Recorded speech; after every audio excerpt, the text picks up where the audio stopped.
Vous m'avez posé 120 questions et aujourd'hui on va y répondre. Il y a environ une semaine, je vous ai mis un post sur YouTube et sur Instagram pour vous dire voilà MIF, c'est quoi vos questions? Vous m'avez posé des questions sur ma vie personnelle, sur mes projets, sur YouTube, etc. Et surtout, il y avait des questions ultra intéressantes. Un grand SO à vous l'équipe. Comment la famille, c'est Flaco? Alors aujourd'hui, j'espère que vous allez toutes et tous très bien. En tout cas, moi je vais super bien. Toi-même tu sais, on est là. Aujourd'hui, comme j'ai pu le dire juste avant, on va répondre à toutes vos questions et on va pas perdre de temps, on va directement commencer. Let's go. Ok les gars, on va rentrer dans le vif du sujet directement avec une question ultra importante pour moi. C'est une question de Nolan qui nous dit: est-ce que tu arrives à mêler ta passion, tes études et ta vie personnelle ensemble? Alors effectivement, c'est une superbe question, c'est un petit peu compliqué, mais on s'adapte. Il faut savoir qu'en dehors de la vie personnelle et des études, j'ai mes 2 chaînes YouTube à gérer, mon association de podcast, mon association de communication de la ville et les mandats à côté. C'est une galère parce que dans une semaine, il n'y a que 7 jours. Lundi, mardi, il y a peut-être un tournage de ça. Ensuite, j'ai l'école. Ensuite, j'ai les mandats, les communications à faire, l'association à gérer. Et j'essaye toujours au moins de garder un jour où je fais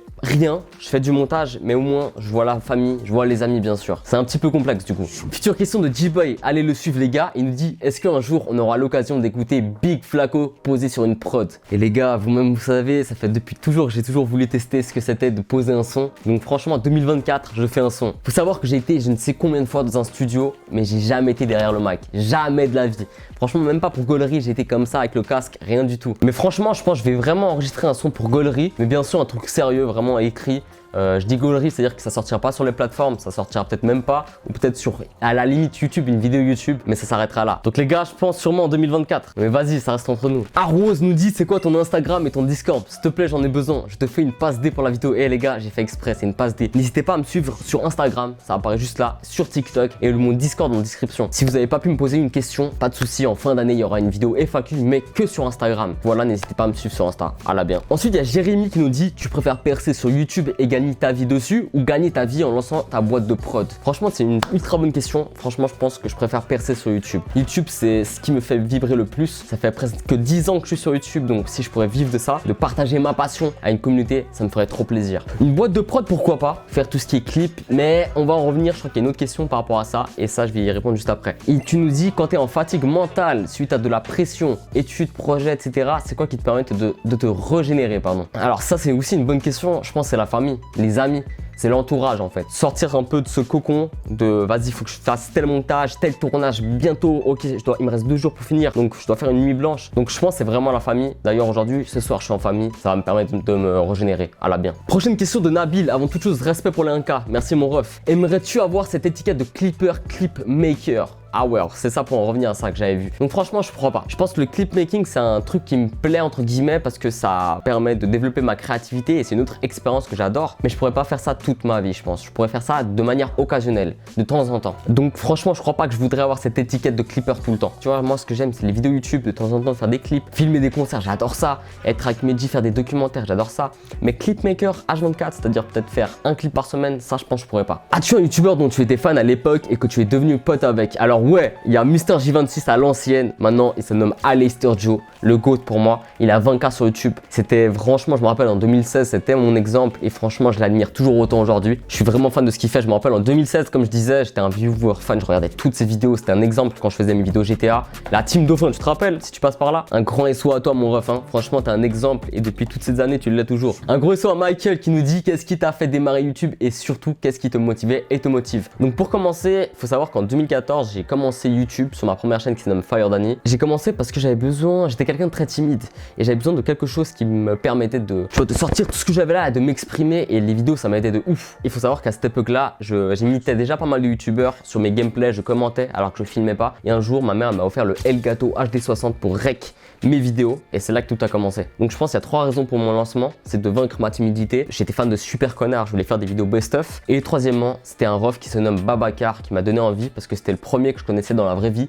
qui faisait des vidéos sur YouTube en 2014 quand on avait 12-13 ans. Qu'est-ce qui me motivait? Je pense que c'était le fait de rigoler entre potes sur les jeux vidéo, et à l'époque bien sûr j'étais quelqu'un de focus sur les stats, surtout à une époque je montais pas mal vite, donc ça me motivait. Maintenant c'est tout le contraire, c'est parce que c'est ma passion.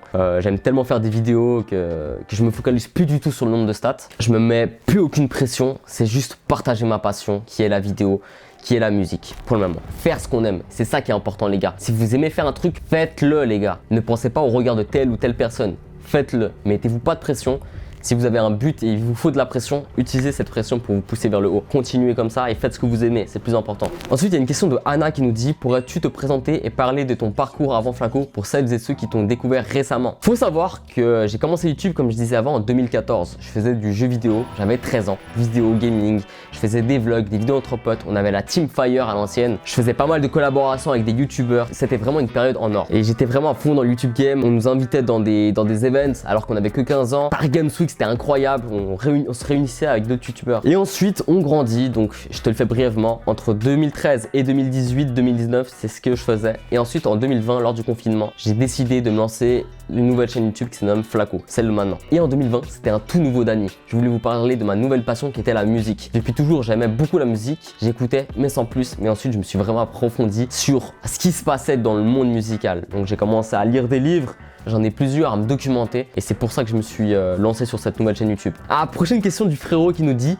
si demain tu étais amené à étendre ta production, comment tu ferais pour continuer à faire beaucoup de projets différents sans perdre de qualité? Je pense pour étendre cette production, je recruterais des cadreurs. Comme ça, je pourrais avoir plusieurs caméras, ça donnerait plus de dynamisme. Je recruterais également des miniamakers pour me faire des miniatures, ça me gagnerait du temps. Et à côté, je ferais moi-même le montage parce que c'est ce qui me passionne le plus. Et en fait, j'ai un défi depuis toujours, c'est de m'améliorer d'année en année, de jour en jour en montage vidéo. Bien évidemment, si je recrute toutes ces personnes, c'est le jour où j'aurai de l'argent parce que tout travail mérite salaire. Mais pour le moment, je fais tout seul et ça me va très bien. Mais par la suite, si je gagnerais de l'argent pour étendre la production, je ferais tout ça. Prochaine question de Madara et le grand mage. Allez le suivre les gars, c'est un exemple ce gars, je le dirai dans toutes mes vidéos je crois. Qu'est-ce que tu penses de la représentation du rap suisse dans les médias? Donc sans cracher dessus, vraiment sans faire de guerre ou quoi que ce soit, je pense qu'il y a des médias qui ont l'influence vraiment pour mettre en avant le rap suisse les gars. Et pour moi c'est dommage qu'ils ne diguent pas autant pour mettre en avant le rap vraiment en avant. Parce qu'en tant que potentiel, on les a, on a le talent, on a tout. Franchement, la preuve, si vous regardez ma chaîne YouTube, c'est pour ça que j'ai créé cette chaîne YouTube aussi, c'est pour vous montrer qu'on a vraiment du potentiel et que faut les médias, les gars,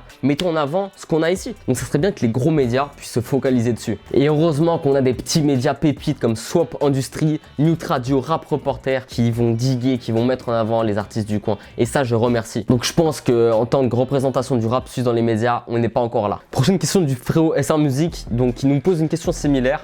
Pourquoi les artistes suisses sont peu mis en avant et selon toi, comment les choses peuvent changer? Donc comme je disais avant, je pense à un manque de médias, manque de soutien. Attention, je vais accentuer. Quand je parle de soutien, c'est qu'ici, les potes, par exemple, il n'y en a pas beaucoup qui nous partagent, j'ai l'impression. J'ai l'impression qu'il y en a beaucoup qui préfèrent partager du Nino, quelqu'un qui a déjà sa place, que partager son pote qui n'est pas encore connu. Je sais pas pourquoi, mais ça c'est mon avis. Et je trouve qu'il manque encore ce move de se dire ok, je vais partager mon ref jusqu'à qu'il perce, vraiment tout donner. Mes amis suisses, mes amis genevois, partagez vos potes les gars, partagez les talents du coin qui méritent d'être mis en lumière. Faut vraiment les mettre en avant. Et bien sûr sur cette chaîne YouTube, j'essaie de le faire. Bien sûr, je me considère pas du tout comme un média, juste comme un vidéaste passionné qui souhaite mettre en avant les artistes du coin. Donc les gars, partagez vos potes, partagez les artistes talentueux du coin. Et je trouve c'est ça, c'est qu'ici l'art en Suisse et en tout cas à Genève n'est pas encore mis autant en avant. Et ça c'est dommage, mais faut que ça vienne. Prochaine question de Laszlo, qu'est-ce qui t'a poussé à entrer dans le tournage? Élément déclencheur peut-être, big up au Big G, mon gars Laszlo, merci infiniment frérot. Donc là j'aime plus me focus sur les tournages des clips. J'ai toujours kiffé les clips, vraiment depuis toujours. Mais de base en 2019, je voulais faire des clips parodiques en fait, comme Hugo Ross. Je kiffais trop, il y avait rien de sérieux mais il y avait du talent derrière tout ça. Et à ce moment-là en 2019, j'ai donc acheté un stabilisateur pour faire ça. Mais le problème c'est que je connaissais personne qui était chaud de vouloir produire, de vouloir faire tout ça avec moi. Donc le stabilisateur au placard et ce projet au placard. Mais 2 ans après, Arai et Rachitic me proposent de tourner un petit clip et de le monter jusqu'à Noir, vous-même vous savez. Bon, c'est mon deuxième clip parce qu'il faut savoir qu'en 2020, j'avais fait un petit clip à Logboy. Mais jusqu'à Noir, c'était mon premier coup de cœur et je remercie encore de m'avoir donné cette opportunité. 10e question de Jonathan. Ouais Dan, si tu n'étais pas lancé sur YouTube, que serais-tu devenu aujourd'hui? Ça c'est une très bonne question. Franchement, aucune idée. J'ai vraiment aucune idée. Peut-être même pas vidéaste en fait. Parce que en fait, je me suis lancé tellement jeune que je sais pas. Va savoir, gars. Mystère. Prochaine question de Samzar. Samzar. Ouais, je bégaye frère. Comment tes darons prennent au fait que tu fasses des vidéos? Eh les gars, ils me soutiennent de fou. J'ai vraiment de la chance que ma famille, mes darons me soutiennent de fou. Des fois, ils se posent dans ma chambre là sur le canapé derrière, quand tranquille, bien sûr on me demande. Ils me disent ah, je peux voir un peu ton montage comment c'est? Comment tu fais? Je kiffe trop, c'est incroyable. À l'époque, ça m'aurait peut-être gêné. Mais de voir un tel soutien, ça fait tellement plaisir. Donc un gros SO à mes darons. Et des fois, avant de publier la vidéo, je leur dis ouais, est-ce que vous pouvez voir la vidéo et me donner votre avis? Referas-tu des streams sur ta chaîne Fire Danny? Alors franchement, je pense que je vais m'y remettre, je pense entre novembre et décembre. Quel film regardes-tu sans te lasser? Star Wars, tout court, La Revanche des Sith, Le Retour du Jedi, L'Empire contre-attaque, tous les Star Wars en fait. C'est mon coup de cœur depuis mes 5-6 ans. Qu'est-ce que t'aimes le moins à faire quand tu fais une vidéo? Tournage, montage? Les miniatures les gars, ça commence à me saouler des fois. T'es là, j'ai pas d'idée parce que je prends pas de photos lors des concerts ou des vidéos. Et je dois faire une miniature, ça me saoule. Donc je pense que c'est les miniatures, ça me saoule de fou. 12e question, Arwose, moi je veux voir des lives IRL dans Genève où tu shootes des gens. Ça mec, les POV de photographes, je regarde de ouf. Sur YouTube, TikTok, sur tous les réseaux, je kiffe trop regarder. Après je me considère pas comme photographe, je fais pas de photos. Mais pourquoi pas faire un jour, me promener. En plus j'ai une GoPro que je mets ici. Pourquoi pas faire un jour en fait une vidéo où je me promène et je fais de la photo. Histoire de peut-être m'améliorer dans le temps. Genre une série de vidéos. Et ça, je pense que je vais me faire dès cet hiver. Bonne idée. Un gros SO à mon ref Marc qui nous dit ta meilleure et ta pire expérience de tournage. Je vais commencer par la pire, les gars. La pire, ça a été il y a environ une année. J'étais faire un shooting photo dans un salon d'esthéticienne à Genève. Et les gars, ça me parlait comme de la... Et je dis les termes, les gars. Je vais pas citer nom ou quoi que ce soit. Mais ça me parlait comme de la D. Et franchement, aucun professionnalisme. Ah ouais, les gars, je dis les termes. Commençons par là. Elle faisait trop les meufs. Genre, je prenais en photo des trucs comme ça, je calculais. Elle me disait, allez, plus vite, plus vite, plus vite. Tu dois prendre encore là. Je me dis, je fais mon travail. Je prends les photos. Je prends le temps pour que j'aille des photos potables. Et tu me parles comme ça, c'est mort. Bon, j'ai été professionnel, je l'ai dit calmement, hein, pas en étant vénère. Mais dans ma tête, j'étais vénère de fou. Et en plus, faut savoir que le mandat, c'était juste des photos, pas de la vidéo. Et tu sais ce qu'elle me dit? Ouais, vu que t'es là pendant que tu y es, tu peux nous faire une vidéo publicitaire. Donc vas-y, je suis gentil, je lui dis, tu sais quoi, je te fais une petite vidéo, mais je fais pas le montage, je fais juste les rushs, après tu dois trouver un monteur, parce que c'est pas dans le mandat. Et là, blablabla, je lui dis, les gars, putain, je suis pas là pour ça. Et le pire, c'est que vas-y, elles ont validé les photos. Et le moment où il fallait me payer, elles disent quoi? Non, en fait, on n'aime pas tes photos. Et qu'est-ce qui se passe? Elles publient les photos sur leur site. Je sais pas ce que je dois faire, les gars. Mais bon, ça fait une année, vas-y, je me dis, maintenant, c'est de l'expérience. Et ensuite, le meilleur tournage, je pense, il y en a plusieurs. Les vlogs, les concerts, le clip de Jusqu'Am Nord. Et encore, il y a récemment, j'ai fait, c'était dur parce que c'était long. C'était 2 clips pour Arai que je vais, qui sont pas du tout encore en ligne ni montés. Et c'était incroyable. 2 clips incroyables. On a enchaîné toute la journée et toute la nuit du tournage de 2 clips. Et j'étais complètement mort le lendemain. Mais ça valait la peine. C'était vraiment cool. Lake qui nous pose la question, faut-il venir de la street pour faire du rap? Pour moi, pas du tout. Actuellement, mon gars, on a une diversité de choses à raconter. Et pour moi, le rap, c'est un art qui permet de partager différentes expériences. Ok, à l'ancienne, il y avait le gangsta rap par exemple. Ça parlait de la rue. Mais ils parlaient de ce qu'ils vivaient en fait. Ils vivaient la rue, donc ils parlaient de rue. Et je pense que maintenant, si tu vis quelque chose et t'as un truc à nous partager, tu le partages. T'as pas besoin de venir de la rue pour moi, pas du tout. Mais ça, c'est une bonne question. Mais il faut savoir que le rap évolue, c'est pour ça. Prochaine question d'Amandine, déjà un gros SO à toi. Tu me suis depuis toujours, ça fait vraiment plaisir. Et tu nous dis, est-ce que déjà au début de ta première chaîne YouTube, tu te voyais aller aussi loin et dans ce domaine-là? Je suis fier, toi tu le sais. Merci infiniment déjà avant toute chose. Vraiment, merci beaucoup. En 2014 déjà, je savais même pas que j'allais atteindre 100 abonnés. Et encore moins les 10 000 abonnés. Et les 10 000 abonnés, ça a été mon objectif ultime. Quand je les ai dépassés, j'ai eu malheureusement ce sentiment de me dire j'ai accompli ce que j'ai toujours voulu accomplir. Et après YouTube, faut savoir qu'aujourd'hui en 2023, c'est tellement compliqué de réussir, de percer, de se démarquer. Et ensuite, tu parles du domaine actuel, la musique, pas du tout. En 2013-2014, quand je m'étais lancé sur YouTube, j'écoutais la musique comme tout le monde, mais j'étais pas focus dedans. Et ça, c'est arrivé il y a pas longtemps. Donc franchement, tout ça, c'est nouveau. Tout le contraire d'aujourd'hui, en fait, j'ai évolué dans le sens de la vidéo, mais aussi de mes passions et de moi-même. Et maintenant, la musique, c'est une partie de ma life. Donc j'étais obligé que j'en parle dans mes vidéos. C'est obligatoire. Merci encore pour ta force, Amandine. T'es la goat. Prochaine question de Mehdi. Vas-tu aborder d'autres thèmes que la musique et le gaming à l'avenir? Totalement. Déjà, dans 2 semaines, on va aborder la thématique de la mode et de la danse. J'ai été filmer un petit event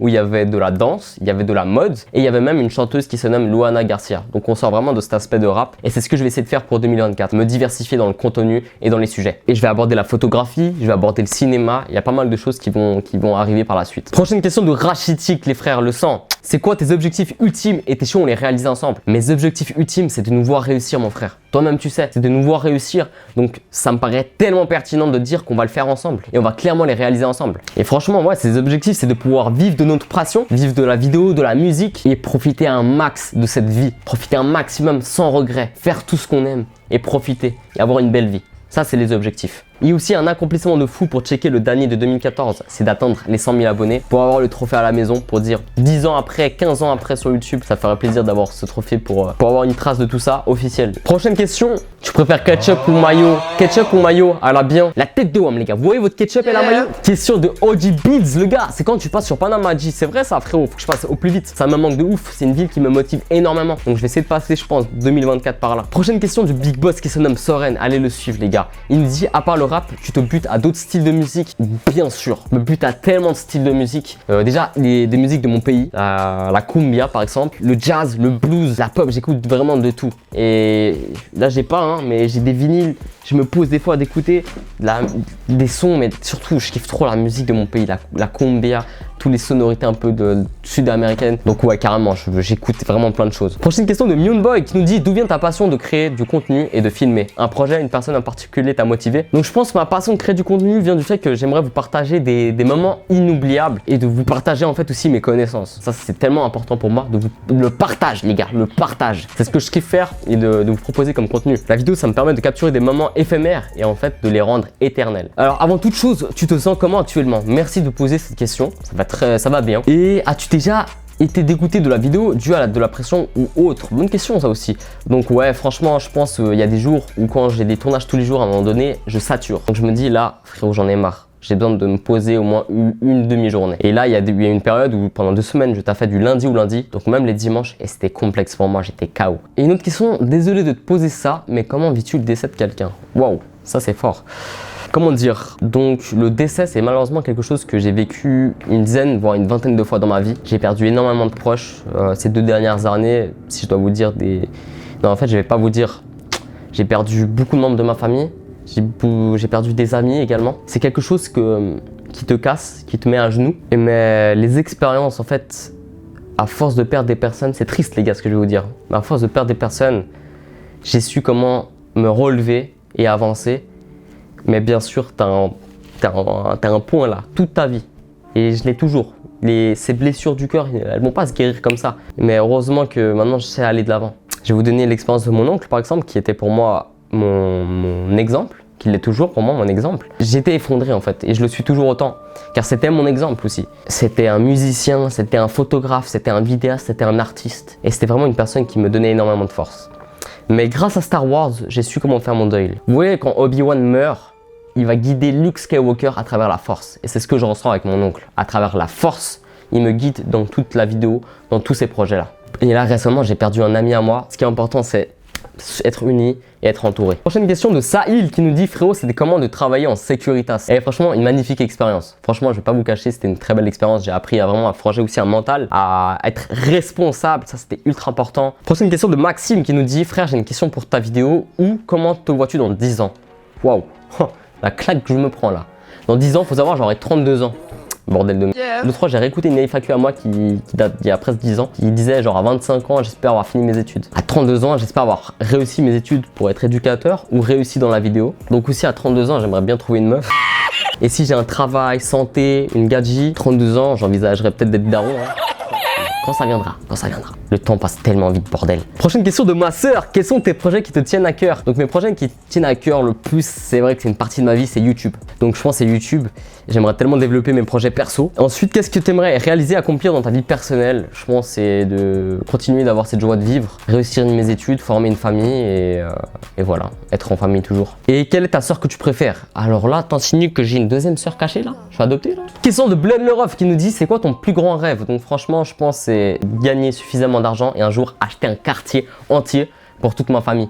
Faire venir ma famille de Colombie dans ce quartier, ma famille d'Espagne et être entouré pour pouvoir voir ma famille tous les jours. Franchement, ça me plaît. Ça, c'est mon plus grand rêve. Parce que ma famille de Colombie, je les vois chaque 6-8 ans et ça fait pas beaucoup. Donc, mon plus grand rêve, c'est d'être riche et d'acheter un quartier entier pour réunir toute la famille. Je sais que tu es souvent en studio, tu arrives à résister à la tentation de fumette et alcool, mais carrément. Et les gars, moi, je touche pas une seule cigarette, un seul loin, rien du tout. Je pense que ceux qui sont avec moi en studio, mes potes le savent. Et j'ai de la chance que mes refs en studio, ils savent que je touche rien. Donc ils viennent pas me proposer. Et je me rappelle un jour, j'avais câblé un moment, c'était pas en studio, c'était il y a longtemps, en 2017-2018, il y avait un gars qui m'a proposé une clope. J'ai dit: je fume pas. Et le gars il insistait. Et frère, il a tellement insisté, j'ai pris sa clope, frère, je l'ai balancé par terre, je l'ai écrasé. Je lui dis: frérot, ça fait 10 fois que je t'ai dit que je voulais rien toucher. Arrose le ref qui nous dit: à quand les vidéos sur la Suisse comme le Grand JD, en mode explorer des endroits de fou en montagne ou même des urbex? Comptes-tu te diversifier? Si oui, sur quelle chaîne? Et gars, tu lis dans mes pensées, bien sûr. La Suisse, malheureusement, c'est tellement cher que j'ai pas les moyens de voyager dans toute la Suisse. C'est trop cher. Par exemple, ça va se passer sur ma chaîne Fire. Ouais. Il y aura des vlogs en montagne. Je pars bientôt en montagne en plus encore. Donc il y aura des vlogs un peu où je vais vous présenter la Suisse. Pourquoi pas des urbex. Pourquoi pas des vidéos un petit peu comme ça, vlog, et je vais me diversifier. Donc oui, je vais me diversifier. Question de RCR Music. Quel a été le déclic qui t'a fait créer cette chaîne et son thème artistique? Franchement, quand je regardais des films comme NWA, le film d'NWA là, All Eyes on Me ou des documentaires sur la vie d'artiste, j'ai commencé à me dire ouais mais ok, faut que j'aille me documenter encore plus sur la vie d'artiste et sur la musique en fait. Pourquoi le hip-hop est né ou pourquoi toutes ces choses sont nées. Et ça m'a trop intéressé et c'est pour ça, parce que je suis un fan d'art. Donc c'est comme ça en fait. Et quand j'ai connu les artistes suisses et qui m'ont fait découvrir les studios, laisse tomber, un amour. Prochaine question de Patrick, le foot, juste un sport. Avant c'était bien plus qu'une passion, je faisais 2-3 fois par semaine du foot, c'était incroyable. Maintenant j'ai diminué, je regarde toujours le foot bien sûr, mais je joue peut-être beaucoup moins et ça me manque, donc faudrait que je reprenne. Et je vais peut-être reprendre les vidéos foot aussi. Question de JC Magueule le ref qui nous dit d'où tires-tu ta motivation? Donc je pense que ma motivation c'est la mentale. Quand j'ai un objectif en tête, je le lâche pas d'un poil, je le lâche pas. Mon objectif c'est ça, je fonce. Si je prends des claques en allant jusqu'à cet objectif, je me prendrai des claques. Mais franchement, quand j'ai un objectif, c'est ça. Faut faire ce qu'on aime et c'est trop important. Quand tu as un but, quand tu kiffes un truc, faut le faire direct. Faut foncer les gars. Si tu as des critiques, tu les grailles tes critiques. Tu continues, tu fais ce que t'aimes. Donc ouais, je pense que c'est ça. Question de Lukitas qui nous dit qu'est-ce qui t'énerve le plus dans la vie? Alors il y a peut-être deux trucs qui m'énervent. Les personnes qui me lâchent des vues. Je dis pas des vues au bol. Par exemple, si je lui dis bonne journée, il me répond pas, ça à la limite. Mais quand je pose une question importante et tu me lâches un vue et que tu me réponds pas, ça me fout en rogne. Les gars, maintenant vous savez, si vous me foutez en vue, derrière mon écran, je suis vénère de fou. Non, je suis pas vénère de fou, mais vas-y, je suis frustré. Après, je sais qu'il y a des gens qui font pas exprès. Mais vas-y les gars, répondez. Et aussi, quand ça crédite pas, ça m'énerve. Vas-y, heureusement que ça m'arriverait jamais, donc ça va. Prochaine question de Kobe Fras qui nous dit pourquoi Flaco Reviews comme blaze? Alors Flaco, c'est-à-dire maigre. Putain, c'est bien gaze comme nom en français. Parce que quand on connaissait pas mon blaze dans les pays un peu latinos, on m'appelait comme ça, El Flaco. Tu vois, El Gordo. Mais moi, c'était El Flaco. Et Reviews, parce que vas-y frère, il y a trop de latinos qui ont une chaîne YouTube qui se nomme El Flaco ou Flaco. Vas-y les gars, vous avez percé et faites croquer maintenant. Donc j'ai mis reviews parce que je savais pas quoi mettre. Et où je vis, j'habite à Genève. Prochaine question de Madara qui nous dit c'est qui le meilleur rappeur de Genève? Alors cette question elle est impossible à répondre je pense. Car même en France, tu me dis quel est le meilleur rappeur français, je pourrais pas dire, ou de telle ville. Après je peux te dire peut-être mon artiste favori de Genève. C'est peut-être pas aux objectifs. Je pense que c'est l'ami en général parce que vous avez tous des capacités différentes et ça dépend un peu de mon mood et du moment. Je trouve que vous avez tous des charismes différents et des capacités incroyables et univers différents et c'est ce qui vous complète. Depuis que je vous ai connu, je vous saigne. Il faut être sincère, je pense que toutes les personnes qui me connaissent, je vous parle toujours de la mine. Quand tu les vois en concert, ça te met corda direct. Mais après, si je dois être objectif, ces temps-ci, c'est Ikari, je crois. J'adore Ikari. En ce moment, j'écoute fort des morceaux qui sont pas sortis, où il y a Ikari dedans. Donc en ce moment, je pense que mon mood actuel, là, c'est écouter du Ikari. L'autre fois, il m'a envoyé, je crois, 8 sons. Et frère... Incroyable le ref. Prochaine question de Jasmine qui nous dit MDR, la première fois que je t'ai parlé, je t'avais demandé ketchup ou maillot. Qui admirais-tu quand tu étais plus jeune? Idole, personne qui t'inspirait et qui admires-tu maintenant? Quand j'étais jeune, je pense que j'admirais Super Connard, Cyril MP4 actuel. Mon oncle m'inspirait énormément car il me soutenait fort et il m'a toujours soutenu. Et en termes de youtubeur, je pense que c'est Cyril, Super Connard. Qui est ton youtubeur préféré? Alors c'est grâce à lui que j'ai commencé en fait YouTube, c'est Super Connard. Et aujourd'hui, je pense que j'admire les personnes avec qui je collabore. J'admire Lamine, j'admire Marc, j'admire tous mes G, Shorty, etc. Si vous savez comment ils charbonnent jour et nuit. Donc ouais, je pense que ça sera les personnes avec qui je collabore. Prochaine question de Big Data qui nous dit sur quel média tu découvres tes nouveaux sons. Je pense sur rapreporter.ch, sur Big Data, enfin ton média. Sur SoundCloud, faut savoir que je suis quelqu'un qui digue énormément. Donc je prends toujours une journée, une demi-journée, non, une heure, allez j'abuse, une heure par semaine à diguer sur SoundCloud et Spotify et sur YouTube pour découvrir de nouveaux artistes. Prochaine question de Mazzo qui nous dit est-ce que tu t'es fait inviter au concert ou est-ce que c'est toi qui démarches les gens? Je démarche personne. En fait, la plupart des concerts que j'ai été filmés, c'est la mine, c'est les G en fait. Donc ça se fait de manière automatique. Des fois, on m'invite, mais après, je pense par la suite, je vais commencer à faire à démarcher. Prochaine question de Nathan qui nous dit tu dis chocolatine ou pain au chocolat? Frérot, j'ai trop faim actuellement. En plus, mon ref, il est 20 h, j'ai trop faim. Mais je dis pain au chocolat. Et la tête, là, j'aimerais manger un pain au chocolat. Ça, j'aimerais trop manger. Tiens, un bon pain au chocolat. Ouais. Ouais, vas-y, continuons. Putain, j'ai faim. Tristan qui nous dit Genève, meilleure ville de Suisse. Totalement, mon gars. C'est obligé. Question de SR Music qui nous dit céréales avant ou après le lait. J'adore tes vidéos, Fire Danny. Falco, pardon. Le bâtard. Enfoiré, va. Ceux qui ont la ref. Moi, c'est carrément avant, frère. Ceux qui mettent après, vous dormez, les frères. Réveillez-vous. Et merci beaucoup, Xenon Stotting. Pardon, SR Music. Pardon, Giovanni. Prochaine question de Clément Whiter. Clément Whiter. White. Ça me dit... Ah non, je confonds avec Walter White. Est-ce que tu vas collaborer avec d'autres youtubeurs par la suite? Je kifferais trop. S'il y a des youtubeurs qui auront cette vidéo, je kifferais trop refaire des vidéos avec des vidéastes, des streamers, des youtubeurs. De ouf. Ton année prime sur YouTube ou année préférée? Je pense 2015-2016. Les stats à cette époque-là, ils étaient incroyables. Donc franchement, si je montais comme à l'époque, aujourd'hui, je serais à presque 200 000 abonnés. À l'époque, je gagnais du 150 abonnés par jour des fois. C'était une dinguerie en 2015-2016. Prochaine question de Steven qui nous dit: as-tu déjà pensé à réaliser un film court-métrage? Ça, c'est fort un de mes objectifs ultimes. J'aimerais tellement faire ça un jour. Donc un jour, pourquoi pas. Encore une autre question de Steven qui nous dit: vas-tu reprendre les vidéos sur ta chaîne à 10 000 abonnés? Donc dès novembre, normalement oui. Il y aura du contenu, des vlogs, du gaming, des vidéos discussions, des vidéos où je vous parle de sujets. Donc franchement oui. Et pourquoi avoir créé une nouvelle chaîne YouTube? C'était parce que je voulais faire, je voulais tourner la page. Nouveau départ, nouveau contenu.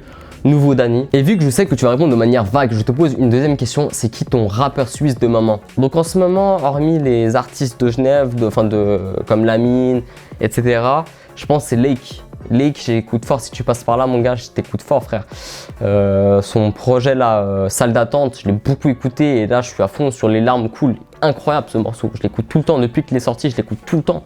Franchement, ça m'étonnerait même pas si j'ai le classement Spotify qui soit dans mon top 5 actuellement. Et j'écoute fort aussi Shorty.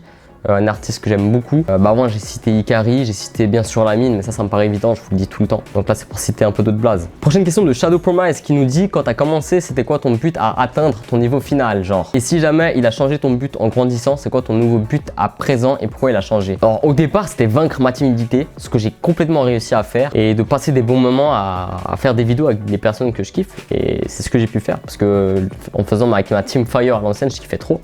Donc ouais, je pensais ça. Et maintenant, c'est de vous partager ma passion, vous partager mes connaissances comme je disais avant. Et je pense un de mes moteurs, comme je vous l'ai aussi dit avant, c'est mon oncle.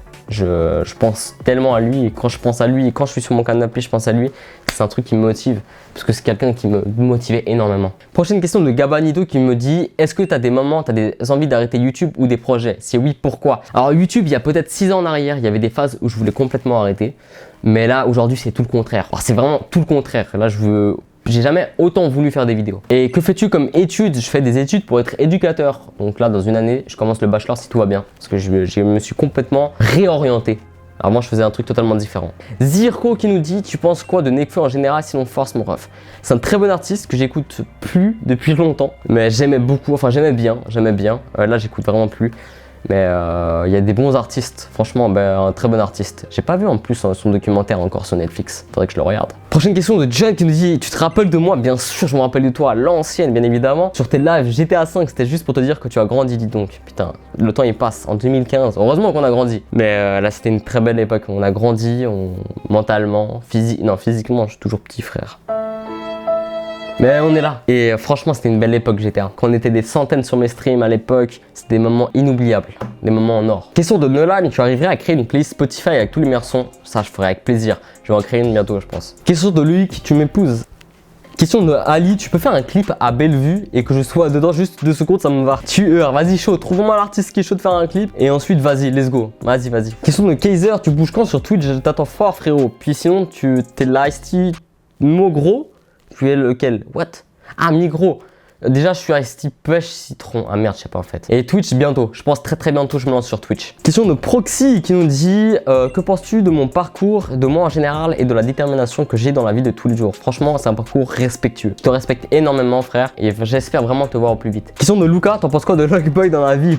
Et lâche pas, mon frère. T'es un boss, t'es un tueur, frère. Non, t'es le sang en vrai. Je t'ai connu de manière random en 2015, 2016. Et franchement, je te respecte énormément parce que t'es quelqu'un qui lâche rien. T'as une mentale. Franchement, tu lâches rien et ça, je respecte beaucoup Lockboy. Franchement, big up à toi. Et franchement, faut dire les termes, les gars, c'est grâce à Lockboy que j'ai connu beaucoup de personnes dans le monde de la musique aujourd'hui. C'est grâce à Lockboy que j'ai été pour la mine pour la première fois. C'est grâce à Lockboy que j'ai été au studio Kayak Studios pour la première fois. Donc franchement, ça, on n'oublie pas. Ça, j'oublierai jamais, Lockboy. Donc merci à toi. Donc voilà, j'ai répondu à un maximum de questions, les frères. Si vous avez d'autres questions, n'hésitez pas à m'ajouter sur Instagram parce que je vais faire une autre FAQ en fin d'année où je vais répondre à un maximum de trucs. Merci encore pour les 1000 abonnés. On est ensemble. N'hésitez pas à lâcher un petit like, de commenter, de partager, de me suivre sur tous les réseaux. Et voilà, les gars, on est ensemble. Merci pour tout. Et on se retrouve dimanche prochain pour un petit making of de clip. À la bien.